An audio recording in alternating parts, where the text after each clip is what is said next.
तमिलनाडु का एक पुराना स्टाइल है चटनी बनाने का, जहाँ ना इंग्रेडिएंट्स को हल्का सा रोस्ट करके थिक और कोर्स पेस्ट बनाया जाता है। ये नॉर्मल चटनी से ना थोड़ा डिफरेंट होता है, ज़्यादा रिच, ज़्यादा इंटेंस और ना बहुत ही लॉन्ग लास्टिंग होता है। पुदीना यानी कि मिंट लीफ, जो कि रिफ्रेशिंग टेस्ट और कूलिंग प्रॉपर्टीज़ के लिए ना जाना जाता है, उसे बनाया जाता है थोवेल। गरम चावल और घी के साथ ना ट्रेडिशनली सर्व किया जाता है और बहुत ही रिफ्रेशिंग और टेस्टी लगता है। तो आइए चलिए बनाते हैं ये चटनी, जो खाने में ना बहुत ही रिच और फ्लेवरफुल लगती है। तो इसके लिए सबसे पहले ना एक बंच पुदीना ले लिया है मैंने, हरा वाला डंठल के साथ। आधा बंच मैंने लिया है धनिया, डंठल के साथ ही लिया है उसे। पुदीना की क्वांटिटी ज़्यादा रहेगी, धनिया की क्वांटिटी ना उससे आधी रहेगी इसमें। और यहाँ पे ध्यान रखिएगा, इसे डंठल के साथ लीजिएगा और उससे थोड़ा सा कम रहेगा यहाँ पे करी लीव्स। आप क्वांटिटी का ना ध्यान रखिएगा, बहुत ही परफेक्ट बनेगी। अब हम क्या करेंगे ना, एक पैन में चढ़ा देंगे 1 टेबलस्पून जितना ऑयल। इसमें डालेंगे 3 से 4 हरी मिर्च बीच से स्लिट करके, 1 इंच के करीब अदरक, 3 से 4 बेगड़ी लाल मिर्च और आधा कप डाल रही हूँ उसमें मैं उड़द दाल।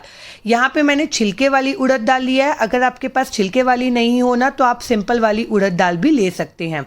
और इसे ना अब हमें लो टू मीडियम फ्लेम पे ना अच्छे से रोस्ट करना है। ये जो ट्रेडिशनल चटनी बनती है ना, इसे हल्का सा रोस्ट करने पे इसका जो फ्लेवर आता है ना, बहुत ही बढ़िया लगता है।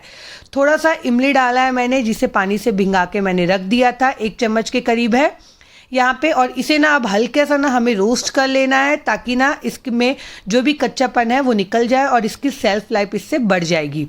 अब इसे ठंडा होने के लिए निकाल देंगे। अब उसी पैन में डालेंगे पुदीना, धनिया और करी लीव्स, और इसे भी ना हमें अच्छे से यहाँ पे भून लेना है, ताकि इसका कच्चापन निकल जाए और इसका जो वाटर है ना वो यहाँ पे उड़ जाए। इस बात का ध्यान रखिएगा।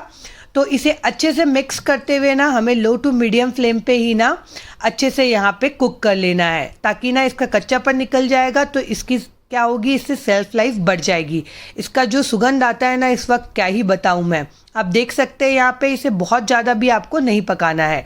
अब इसे भी ना हम क्या करेंगे, ठंडा होने के लिए निकाल देंगे और सारी चीज़ों को ना थोड़ा सा हम ठंडा कर लेंगे पीसने के पहले।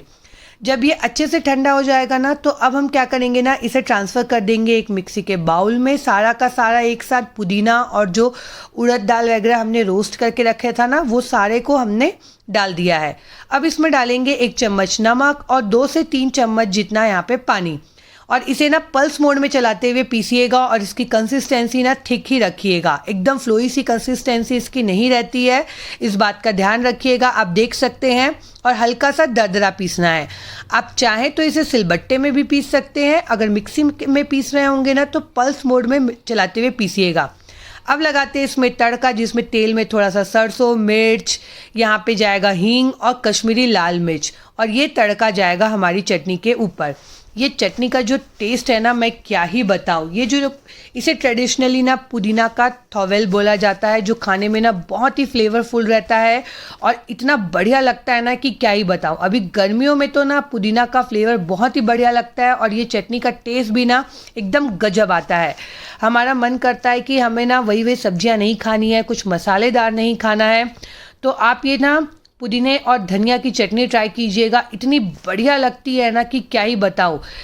आप देख सकते हैं इसका कलर, टेक्सचर कितना बढ़िया दिख रहा है। और इसे ना ट्रेडिशनली सर्व किया जाता है गरम गरम चावल के साथ। ऊपर से थोड़ा सा डालिएगा इसमें घी, और बीच में रखिएगा ये चटनी इस तरीके से राउंड गोला बना के, और इसे ना मिक्स करके जब आप खाएंगे ना, इसका जो फ्लेवर आता है क्या ही गजब आता है। आप इसे सिर्फ दाल चावल के साथ ही नहीं, सिंपल चावल के साथ हो गया, जिस तरीके से मैं इसे सर्व करके दिखा रही हूँ, इडली के साथ, डोसे में लगा के खा सकते हैं। बहुत ही बढ़िया लगती है खाने में, और इसका टेस्ट ना एकदम गजब आता है।